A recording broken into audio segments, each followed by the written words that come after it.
Welcome, everybody, to the Eden Army Podcast. I'm your host tonight, Pete Robertucci. We do this little podcast every Thursday night, 8 p.m. Eastern Standard Time from the North Woods of Wisconsin, at least in the summertime anyway. But tonight, it's going to be a balmy 47 degrees. So I'm going to have to shed the sweater tonight because it's just going to be so hot that, 47 degrees, that's a tough summer temperature to deal with up here in the North Woods. So, but I think we're going to manage. Guys, don't forget to like, share, and subscribe. It helps get our word out, right? Also, don't forget this week coming up, our good friend Franklin Horton will be releasing his new book in the Borrowed World series. So make sure you guys go and get that while you're waiting for everybody else to put their books out. So, good stuff. Russ is telling me I got a little bit of echo in the background. I don't know what to tell you. I turned down the reverb. Oh, wait a minute. Oh, that's original.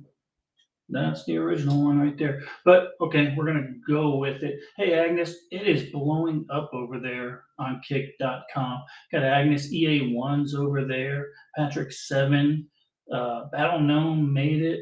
Man, it is blowing up. Let me show you the overlay. So if you're not over on kick.com, guys, make sure you get over there because remember, we're going to do half the show. We're going to go through the news portion of this on all the communist social media platforms. Then we're going to dump all of those slackers and we're going to go primarily on kick.com. So make sure you go ahead and at least get over to Kick before the news is over with.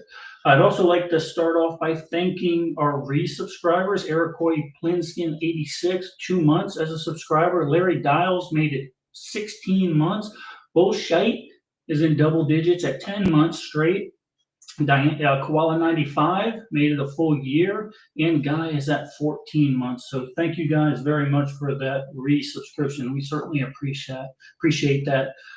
But tonight, there's a lot. Look, I got a lot of videos tonight, guys. One of them's kind of long, but it's important that we kind of watch it and then kind of just pick it apart, what it really means, because it's interesting times here in the United States, and I think the deep state's taking a hit, or soon to be taking a hit. But tonight, we're going to talk about before all that, we're going to talk about the Cincinnati attack. I don't know if you guys saw that on the news, and what the city commissioner, Victoria Parks, had to say about it. Also, a white male was a New York City active shooter, according to CNN. Victor Hansen shares my opinion on the Epstein Files. He's Victor Hansen. We'll talk about that in a little bit. Also, the Q2 GDP numbers are out. Now it's up to the Federal Reserve. What are they going to do? Are they going to lower interest rates? Or are they going to make sure? Well, we'll talk about that. And what I was alluding to earlier, what should be the biggest scandal of our lifetime that no one's talking about. This is Durham report. The annex was released today, so we're going to dive into that. Like I said, that's going to be it's going to be about a 5-minute video. We'll give you the link to where you can download the report. Also, we're going to give you the bullet points on why it's so important. But first off, we haven't done this one in a while. So in light of America winning every day, every week, with Trump in office, let's roll FAFO.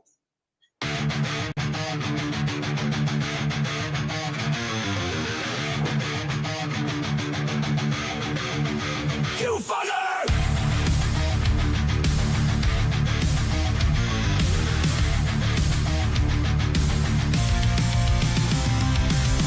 You laughed, you mocked, you shut us down. Call us names, try to run us out. You pushed too hard, took too much. Now you're the ones who've lost their touch.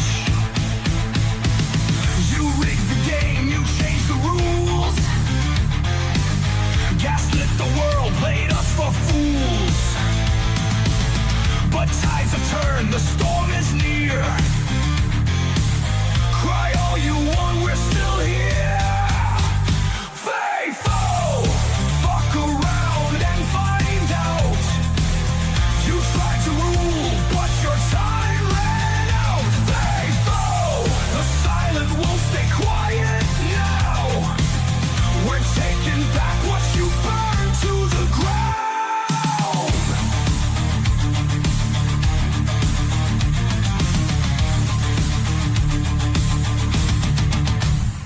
censorship, lockdowns, all your control.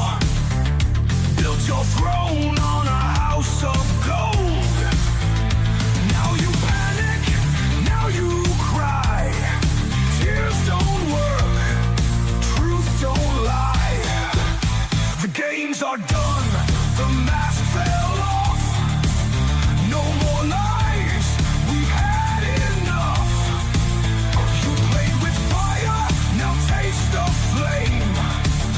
This time, we're naming names. Faithful, fuck around and find out. You tried to rule, but your time ran out. Faithful, the silent won't stay quiet now. We're taking back what you burned to the ground. You called us threats, you called us extreme, but we remember everything. From 24 and beyond, take your bets, 'cause guess what? We ain't done yet. Faithful, fuck around and find out. Your kingdom's crumbled, your luck ran out. Faithful, no more games, no more doubts. You lit the fire, now it's burning you down.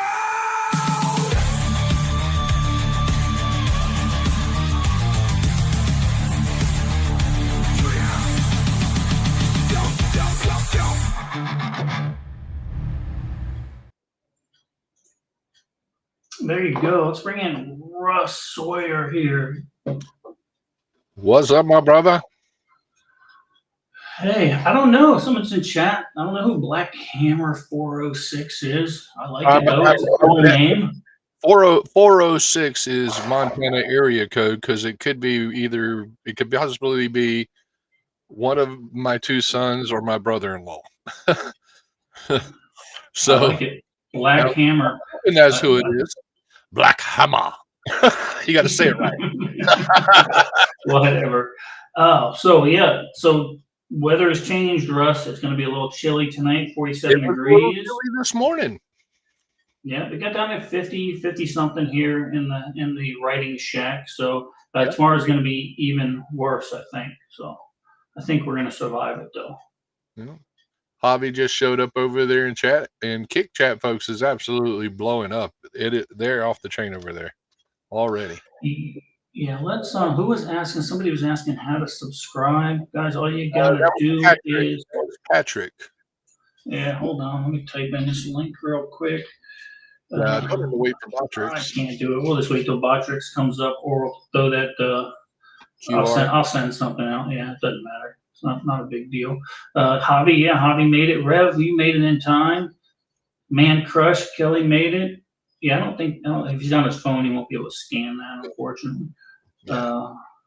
Maine, Jeff Johnson made it. In Maine, it was 62 degrees there. So good. Guys, we're going to do prep of the week on the second half of the show. So start thinking about what your prep of the week is, what you've done this week, what you put aside.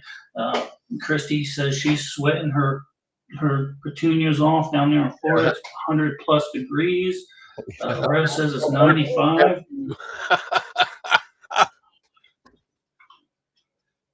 Cool stuff. Yeah, well, it was about the same way here. We were high 80s for multiple days, high 80s, low 90s for multiple days, and then with some humidity, not compared to the way they are down south, and then it dropped overnight. Yeah, we got that cold front. Yeah, I'd go 50 degrees all year long. I'm fine with that. I'm starting to acclimate my body. Lady of Fire says 2 days ago is 113. That is Miss Amy Jennings, and it is her birthday today. Well, happy birthday, Miss Jennings. She got mad at me for saying that, but I'm going to say it for everybody. Happy birthday, Amy. Yeah, 50 and sunny, great running weather. I agree, Egghead.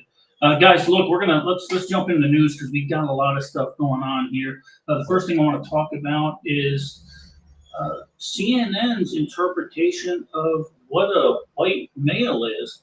Of course, you guys might know that there was a mass shooting in New York City this week. 4 people were killed. An NYPD officer, 36-year-old security guard, Blackstone executive Wesley LaPartner was also killed. The security guard was Alan Etienne and Rudin. And let's see, Julia Heyman, a Cornell graduate, was also killed. There were 4 other people that sustained minor injuries while fleeing. CNN jumped the gun, and immediately, what do? Who do they blame? Let's see. Scene showing you here, John's reporting that they do know what he looks like, male, possibly white, mustache, sunglasses, in that building, isolated to, they believe, to various locations, including upper floors, is where they're focused. What are you learning, Shimon? Scene showing you here, John's reporting. Well, there you go. You know, CNN, they're not colorblind at all. It didn't fit their narrative, so I went ahead and put the picture up for them real quick so they can go ahead and fix their F up, right? But that's what they do. They're just a propaganda arm for the anti-2A people. And you know, as of just before the podcast, they still have not recanted that statement. You know, when they've got caught before, you know, they've recanted begrudgingly on some things, but they have yet to recant that one. Yeah, and they won't, because they never make a mistake, right? Oh, no. They never screw up, even when they're caught red-handed. And we're going to talk about that a little bit in this Durham report, to cover up that not only the legacy media portrayed there, but also some of our law enforcement agencies. So we're going to talk about that later on. Though. We're not going to do that. But, you know, CNN, for some strange reason, CNN didn't mention the race of any of the people that took part in the Cincinnati brawl. So let's tell me. And here, guys, I'm gonna run this scene, this clip for you real quick. You tell me if this is a hate crime, if it's not. Now, I will preface this by saying that there was additional video that came out today that's saying one of the white males, may have instigated the fight, but let's see if it should have elevated to this level.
So hate crime, not a hate crime. Again, that guy who got his butt beat pretty good may very well have instigated that fight, but did it rise to that level?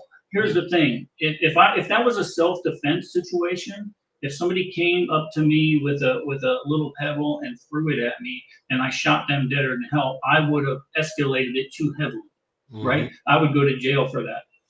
So what do you think, Russ? Well, I saw that same footage. I saw several different angles of the footage. It looked like it started with a verbal altercation. I also read that there were some verbal slurs thrown by the white male. The white male slapped the black individual. But okay, that's a fight between two men. Okay, when you have that many people jumping on a person, that goes above and beyond. And I think it should be a hate crime. Well, not to mention that the lady that was involved in it, that ended up getting sucker punched by a grown ass man. Yeah. She certainly didn't smack anybody. She certainly didn't do it. If anything, she was trying to break up a fight. She got sucker punched a couple of different times, and then a grown ass man did it. It's just weak. The argument that I'm hearing out there, somebody said they were overserved alcohol. Look, you have to take responsibility for your own actions, guys. Absolutely. This is the way it works. And there's a thing going around now on the internet. They're calling it black fatigue. I don't know if anybody's ever heard that, but people pretty much are fed up with this kind of activity. Yeah. And they're equating it to incidences like this, incidences in the subway and stuff like that. People, black people going around and just sucker punching people, or sitting there, showing their ass in a business establishment because they didn't get their French fries or whatever, and people are getting tired of it. They're getting tired of it just as much as the American people are getting tired of the whole woke thing, right? We're over that. We've been fatigued. We've been worn down by that. We're starting now to buck back a little bit on that.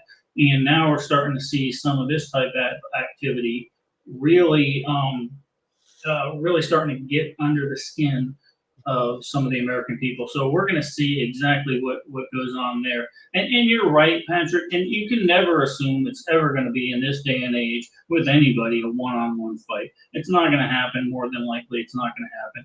And like I always say, just remove yourself from the situation if you can, because me, if I have pants on at all, I'm carrying concealed. So I don't want to have to use that because in this instance right here, there is no way there would be a lot of bad stuff happening. And not to say that I promote that kind of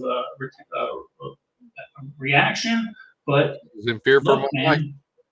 That guy clearly was getting, and there was a whole bunch more in that video that I could have shown, but I wanted to keep it down a little bit. But look, they were doing things to that man that very well could have taken his life or given him grave body injury. So same with the young lady. But what got me the most was the public official response from the city of Cincinnati. Yeah, so what Russ is talking about, he's talking about one of the city commissioners and what she had to say about her constituents and who she thinks was to blame for all that. Controversial comments about the fight coming from Cincinnati City Council member Victoria Parks. In a Facebook comment under one of the videos of the fight, Parks saying, quote, "They begged for that beatdown. I'm grateful for the whole story," end quote. Now that comment was followed by dozens of responses. Recognizing her as a city council member, Victoria Parks told WLWT she did post that comment and she's standing by it. We've also reached out to the rest of city council and other city leaders to respond to Parks's comment and her stance on the violence, but have not heard back. Chris Jacobs, WLWT News 5. Yeah, so wow, that was a city official that, and what she probably meant to say was that after reviewing all the videos that she understands the situation. Not that you could ever understand how it ever got to that level of violence, but what she probably meant to say was she's glad she got all the information on who instigated the fight to begin with. But she couldn't say that. She couldn't articulate that correctly. So now she looks like a complete idiot. And, it's a Freudian slip, as a matter of fact, the way I see it. And I think you're right, Jeff. I think that traditional values are starting to make a comeback. But see how quick they're coming back? Depending on the next administration, guess what? It's going to slide right back to how it was before. So we'll see what happens. Let's see. Just looking at the chat real quick, make sure I didn't miss anything here. Yeah, you're right, Patrick. Just like I was saying, just avoid the confrontation if you can. Look, no reason to put yourself in a situation. You only lose a fight you stay in, and you win every one you walk away from, right? Mm-hmm. So there you go. Well, and from my understanding, three of those people that were involved have been brought up on federal charges. So Yeah, let's hope it all sticks, and then that's going to depend on which judge they get. They very well, if it's a federal court judge, they could just get dropped and thrown out of court. George Soros has made a very smart chess move when he financed getting all these judges put in office. I agree, and I think that goes for most of us. You know, I don't typically have a filter, but usually I stand behind everything I said. And this young lady did too. She stood behind everything she said, right, wrong, or indifferent. I think now she's going to face the backlash of the particular tweet or Facebook post. Yeah, this is what yeah, we're on the same page, P7. We are on the same page. Speaking of California, this earthquake that came off the shore of Russia did not do its job. We thought that we're going to have a major tsunami on the California coastline, and we'd be done with that particular part of the country. But no, it didn't quite do its job. Work harder, Russia. Do better. Do better with your earthquakes. Well, and from my understanding, they did have some issues with it in Hawaii, and Oprah finally opened her private road so everybody could get on SEAO. Yeah, well, yeah. And did you see that that after the wildfires, not only in Hawaii but also in California now, just like the conspiracy theorists said, just like we all said, how they were going to go ahead and try to eminent domain those public properties. That's exactly what they are trying to do right now in California. So, yeah, those conspiracy theorists batting 1,000 still, batting 1,000. Best batting average in the MLB. Yeah. This is the definition of domestic terrorism, right? It's a very definition of it. If you look it up, what the left is doing right now, what these big cities are doing, this is the very definition of domestic terrorism, which I'm still upset that Trump has not put anything out on Antifa being domestic terrorist organization. That was a big deal when Biden took office. Trump told him, he goes, listen, these guys are dangerous. You better watch out for them. And he has yet to label them domestic terrorists. So I haven't quite figured that out. Maybe they can't nail it now. What does it say? Let's see what Jeff says here. Never go to Lewiston, Maine. Somalis are off the hook. Starting to avoid Auburn too. It is across the river. Yep. Yeah. Let's see. And says Trump was in trouble for supporting J6ers. They tried to take him to court if he was in trouble. Yep. I agree, Dan. I agree. So yeah, that's you remember the Antifa problem. I don't remember the Antifa problem in the 80s and 90s in Minneapolis. I just remember really taking foot after the George Floyd thing. And that was when they pretty much, for all intents and purposes, infiltrated the BLM movement, which completely, look, the BLM movement was a good movement when it first started. Once Antifa and corruption within the BLM movement took hold, both of those organizations should be considered domestic terrorist organizations as far as I'm concerned. Yep, I agree. I do, Matthew. I bypass all this. You can ask Russ. When I go from Eden South to Eden North, I bypass some cities look, it adds hours on hours to my drive. Don't care. Yeah. If I could bypass the entire state of Illinois, I would, and I have in the past, as a matter of fact. So. Absolutely, I'm the same way. Unless I absolutely have to, and there's no other way around it, I don't even go near them. Let's see. Patrick has clarified there was a large group of Antifa in Minneapolis in the 80s. They were fighting all the skinheads. It was a punk movement turned. Well, and that may have been the very beginning of that. I'm going to look into that, Patrick. That's the first I've heard of that. I like it. Yeah.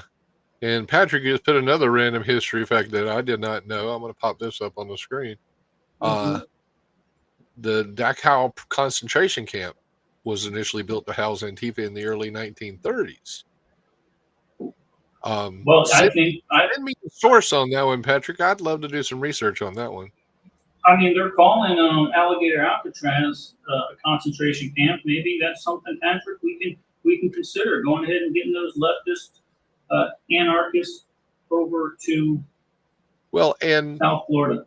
what did the U.S. call them during World War II for like the Germans and even some Italians that were the Italians that were loyal to Mussolini, that they were over here and they put them into camps, and as well as the Japanese as well. I don't remember what they called them, but I mean places like in and around White Sands, New Mexico, there's a very large German population, and it stems from those camps where they removed them from wherever and brought them here. Yeah, I know exactly what you're talking about, but it was more prevalent in the Japanese after the Pearl Harbor attack. Okay. But yeah, no.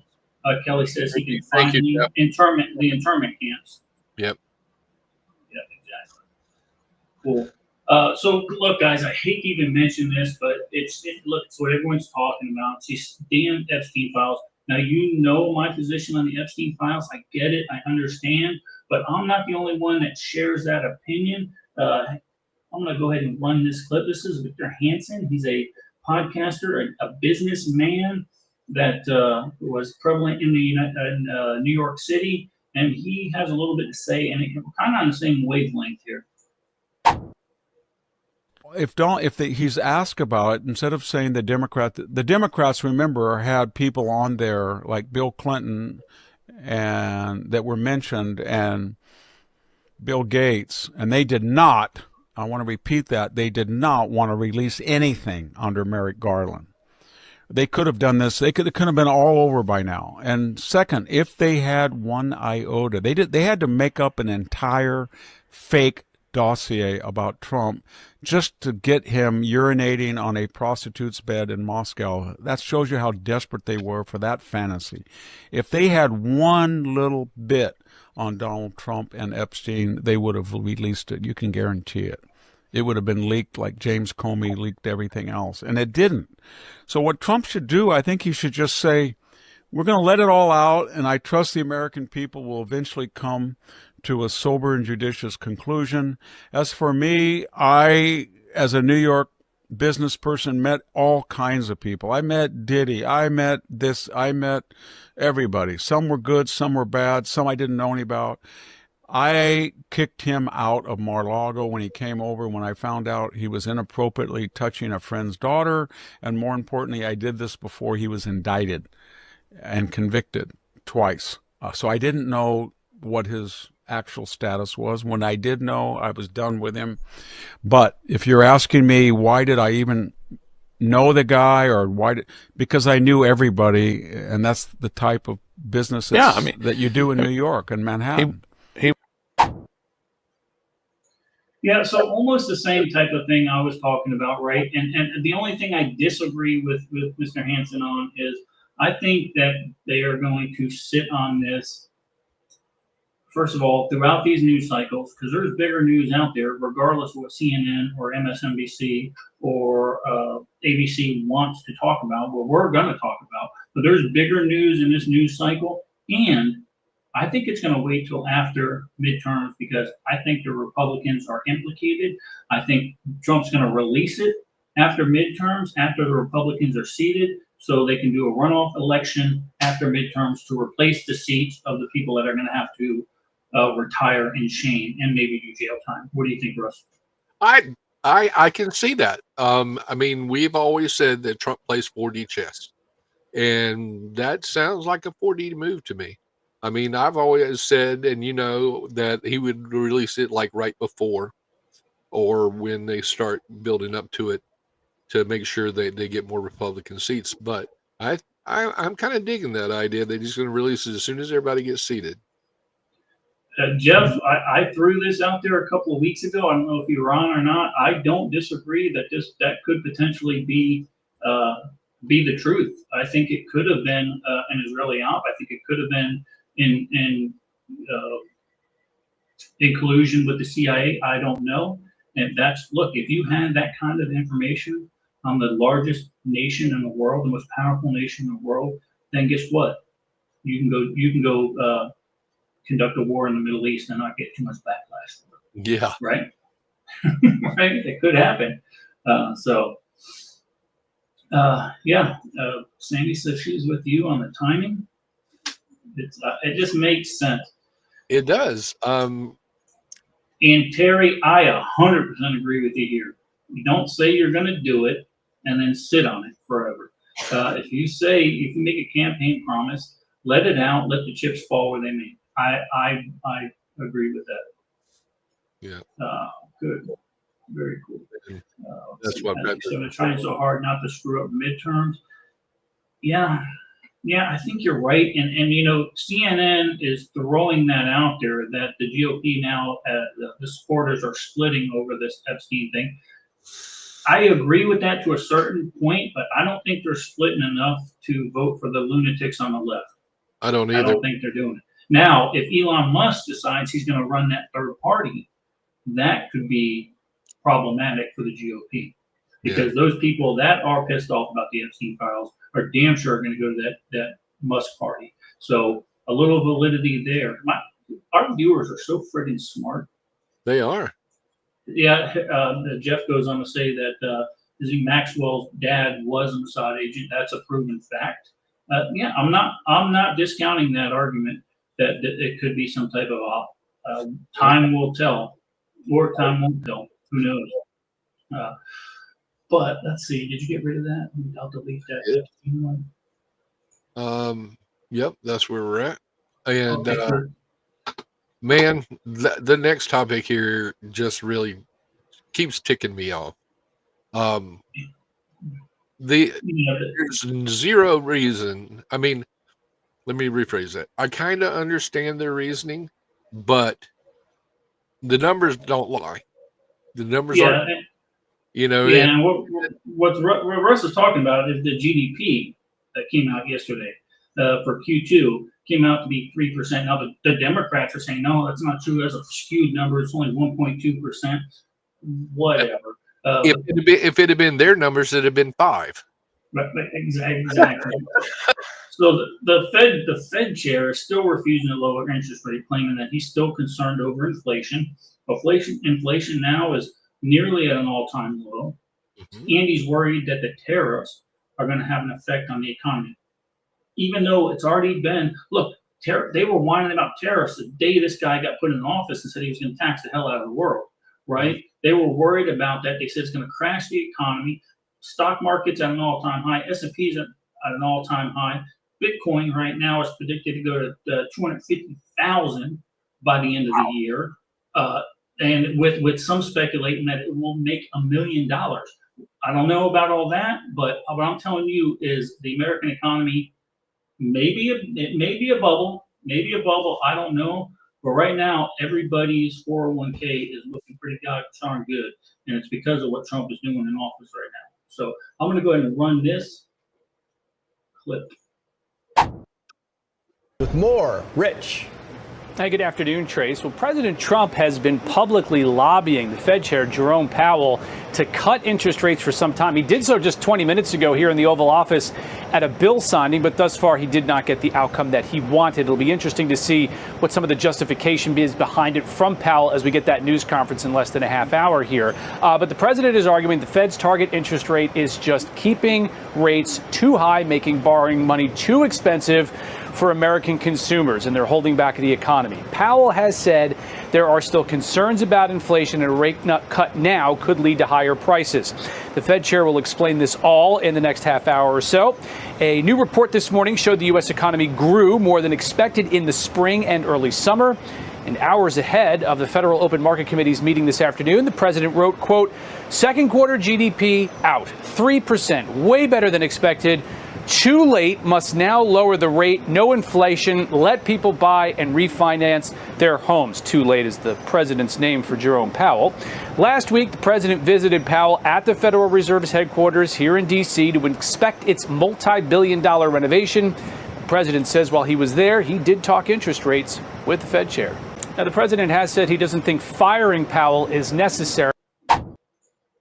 So there you go. Oh, we lost Russ. He might come back here in a minute.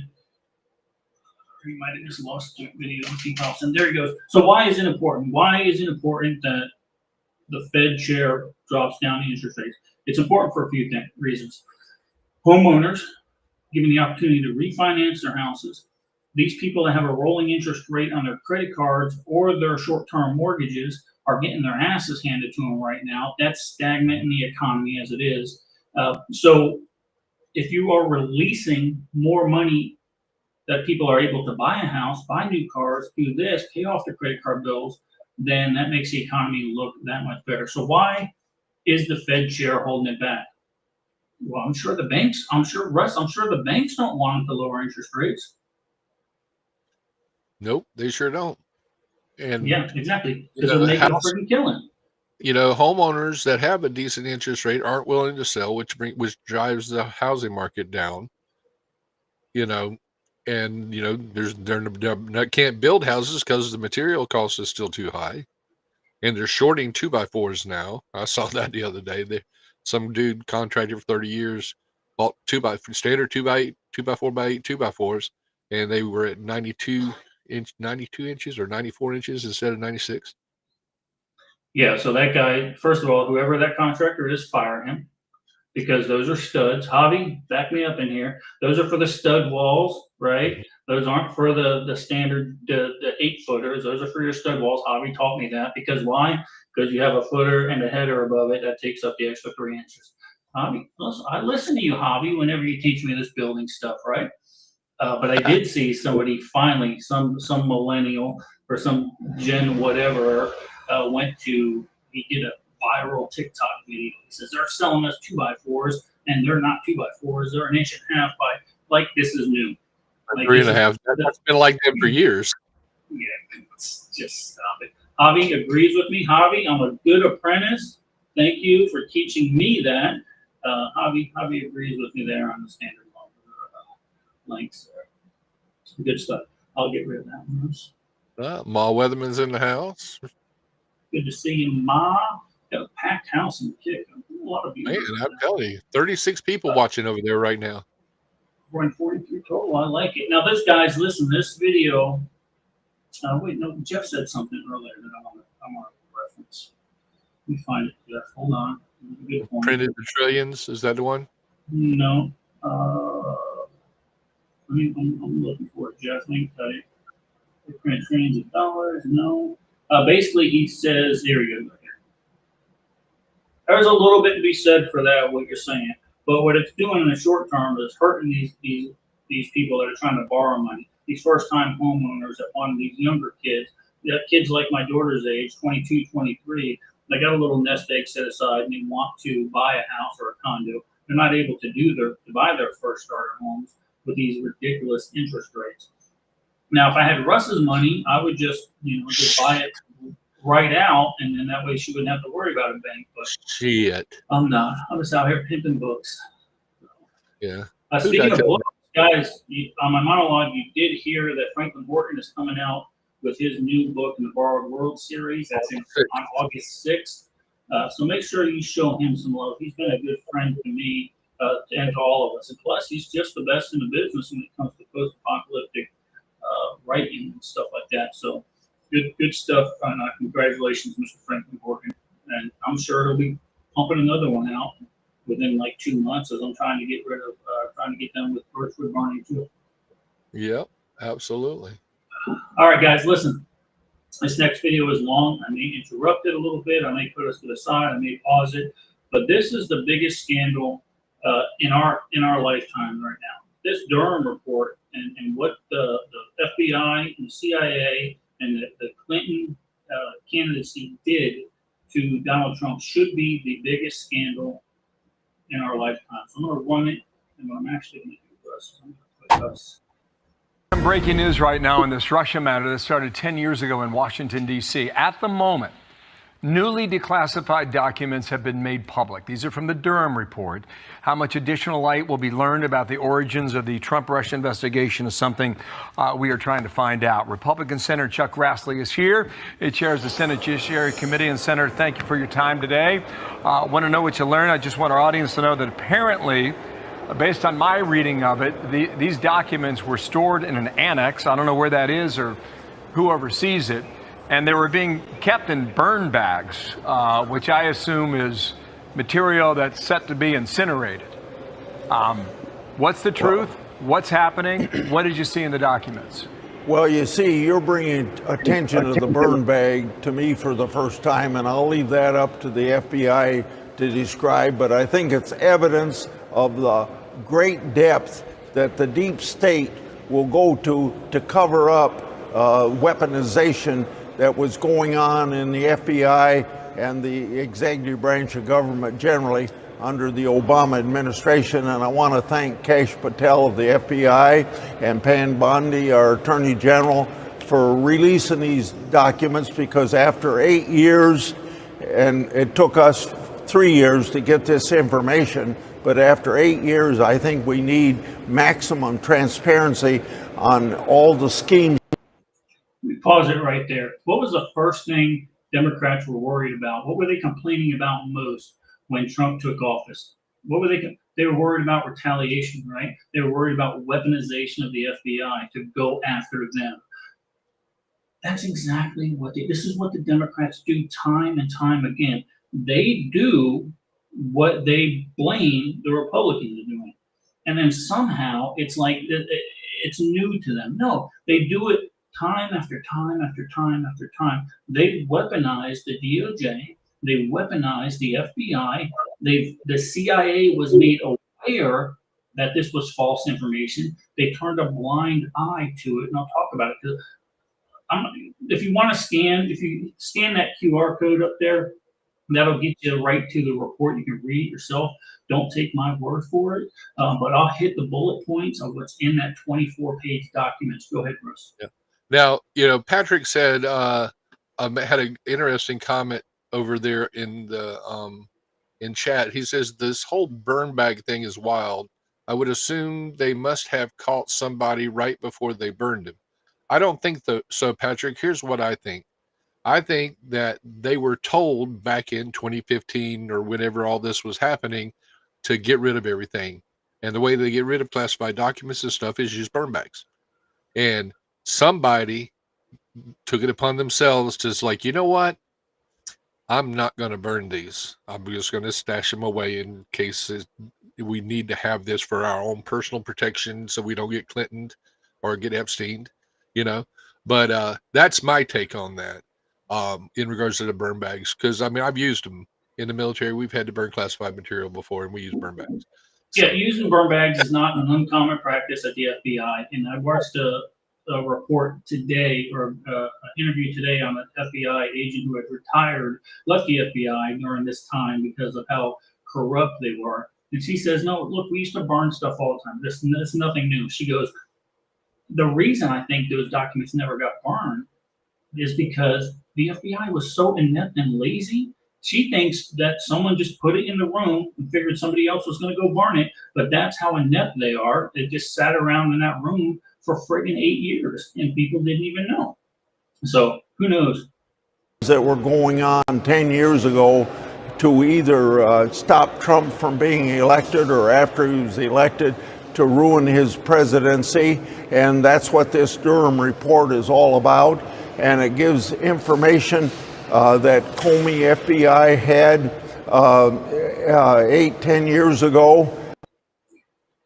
Let's address this here with Patrick real quick. Burn bags is just a bag of materials that are classified. They throw it in an incinerator. That's all. They've decided that they were going to get rid of these, so they put them all in a big-ass bag or box or whatever, and then these are scheduled to be incinerated. That's yep.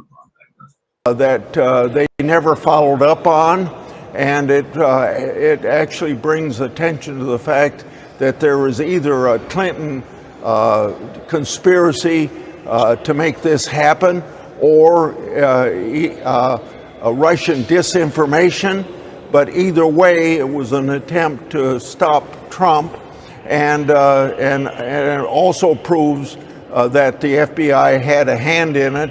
And now, after these 8 years, 3 years of my trying to get the document, we know that there was Steele dossier paid for by the Democrats and the Clinton campaign, that it was all effort of total distraction, and to make it look like Russia was playing a very major role in helping Trump to be elected. And now we know none of that was true.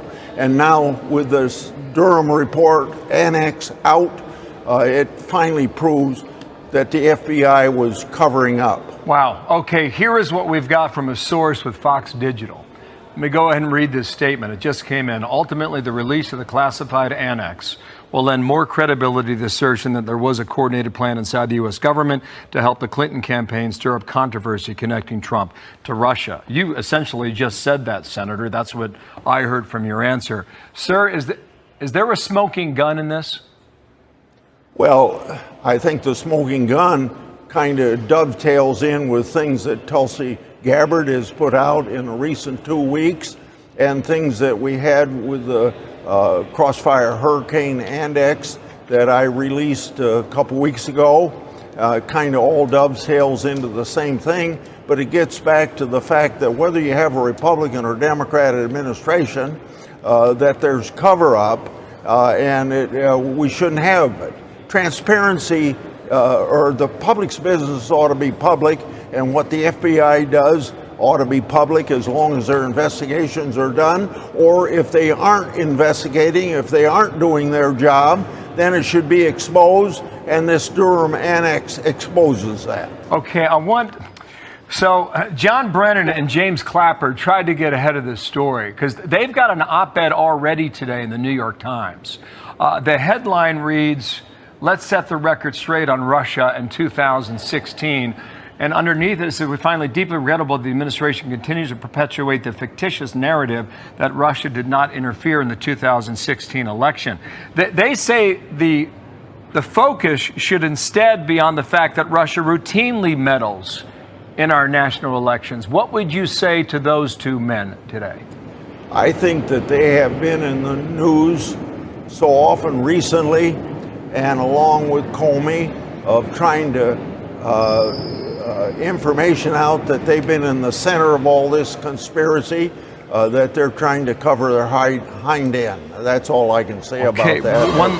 One last question. There's a headline now at foxnews.com that George Soros has a connection in these documents. Do you know of that? Is that true? No, I don't, but I can find that out for you, and I'll be glad to get back to you with an answer on that. Okay. Senator, thank you. We will see very soon what you have found. Thank you. Well, Mr. Senator, I'm going to give you that George Soros connection. Now, we're going to bullet point what's in that annex report. And again, don't take my word for it. Go to the website, read it for yourself. And let's see if I can bring this one in. There's all kinds of stuff here. There we go. Let's do it. Let's try to do it this way. Yeah, that's a little better there. So key bullet points, according to Grok, for this annex report, it basically, what did the Clintons, what was their involvement? Not so much their involvement. Well, Hillary was the head of the campaign. What was their strategy in March 2016? They detailed confidential conversations between the DNC chairwoman, Debbie Wasserman Schultz, I believe she's from Florida, and senior Open Society Foundation officials. Senior Open Society Foundation's officials. We'll get back to that. Clinton campaign allegedly planned to link Donald Trump to Russian organized crime, and there's a whole bunch of different people that they named that was Russian mafia that Trump may have had an affiliation with at one time. Who knows? Yeah, they wanted. Go ahead. They were all like lesser known. Lesser known. Some of them were already dead at the time. Yeah.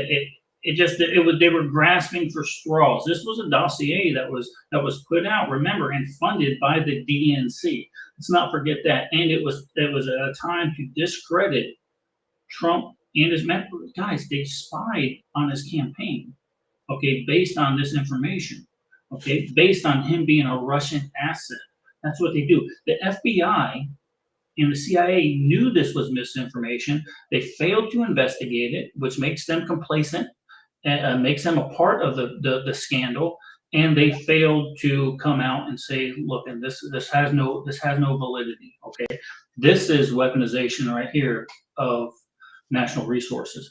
And again, this is what I was talking about. They referenced special sources, which were potentially the U.S. intelligence agency, law enforcement, and Christopher Steele, that made support scandalous revelations about Trump's Russian ties, which the CIA again knew that they were false. The FBI knew they were false.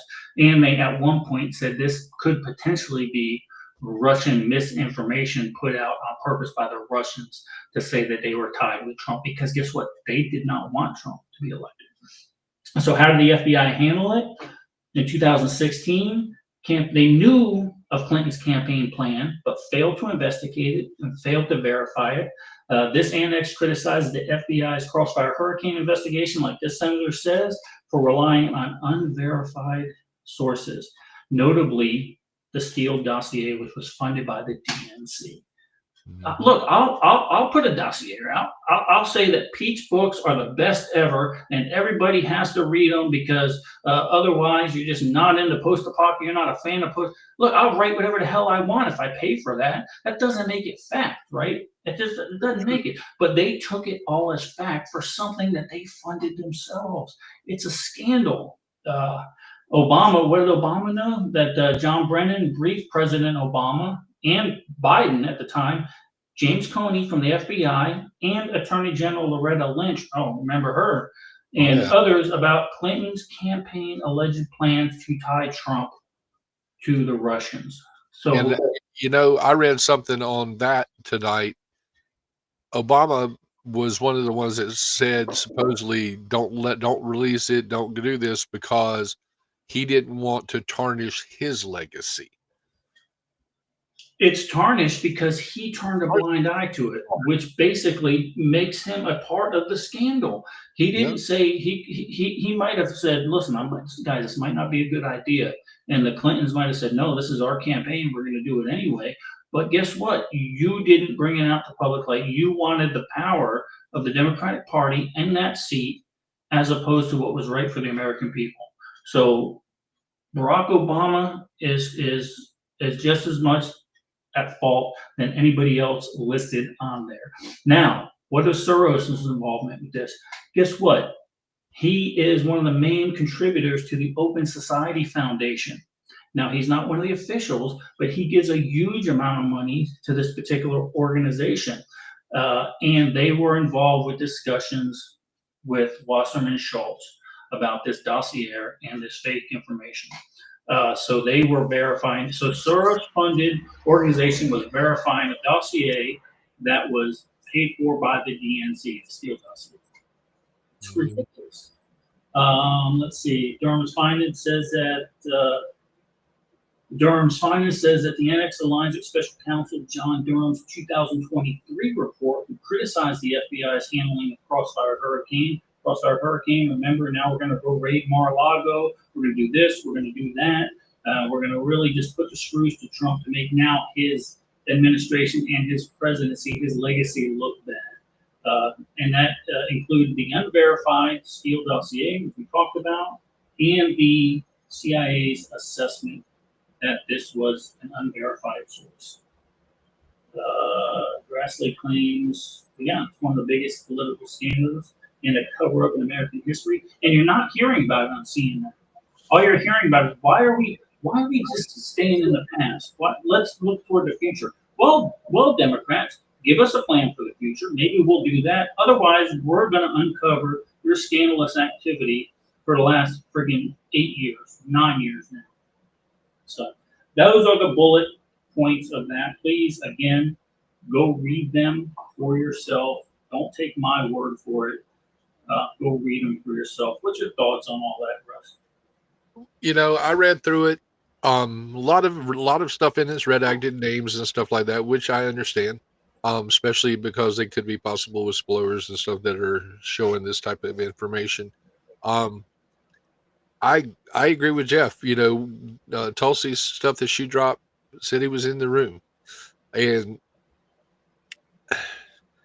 he cannot be tried over some of the stuff, but he can be called before Congress.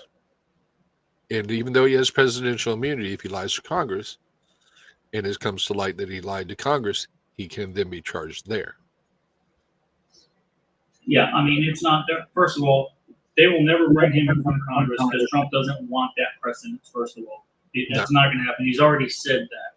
But what needs to happen is all the information needs to come out, and these news agencies need to run this. If the news agency is not running this story right now, that tells you everything you need to know about that news agency. That tells you everything you need to know. Because, again, this is the biggest scandal of my lifetime. Yeah. Not to mention the fact, let's fast forward a few years when they actually tried to kill the fucking guy. Yeah. So, you know, I'd honestly believe that I don't think anybody will go to jail over this, at least, you know, major actors. I think it would be I think it would be a definite win if at least one major actor goes to jail. The question would be is who's going to be the sacrificial lamb? it has to be Comey. It has to be Comey. It has to be the FBI director. It has to be. If they weaponize the FBI to the extent that they're talking about, that head has to be cut off, and something needs to be done about it. So, and I don't think it would go higher than that. In the chain of command type thing. Although Secretary of State, former Secretary of State, could possibly be in that arena as well. you're correct, Jeff. It does not cover treason. But they're going to have to say that that was a treasonous act, and they're too busy saying that J6 was a treasonous act, right? That was an insurrection. Please, Yeah. If you wanted these Trump cult people, like, right, that's what everyone likes to call them, the Trump cult. If they were to insurrect, it'd look a lot different than what it did on J6, guys. It would look a lot different. Oh yeah. So, yeah, Patrick, maybe a low-level staffer, maybe someone like Russ says is going to be the sacrificial lamb. I don't see any of the big players getting taken away in cuffs on this. And Rev agrees. Well, and you know, speaking of politicians going away in cuffs, do you think Nancy Pelosi needs to be arrested for insider trading? She won't, because guess what? Now they're just now trying to push through legislation to say that it's wrong for Nancy Pelosi to do what she did. Come on, the chick makes a couple $100,000, and then now she's worth how much? 70 million or? Oh, more than that. Yeah, it's ridiculous. It is. So I agree, guys. We're gonna take a quick break. I'm not done yet. I'm not done, Russ. We're gonna go a little bit longer. Yeah. Let's take a quick break. Let's do. We're gonna do a promo that you guys saw last week from our friends over at SHTF and Go. We're going to show them some love for giving us some free merch that we could give away to you guys. And then we'll take a quick intermission, and we're going to carry it over on kick.com. The link will be on the intermission screen. So get over there. We're not done yet. Stick around, everybody.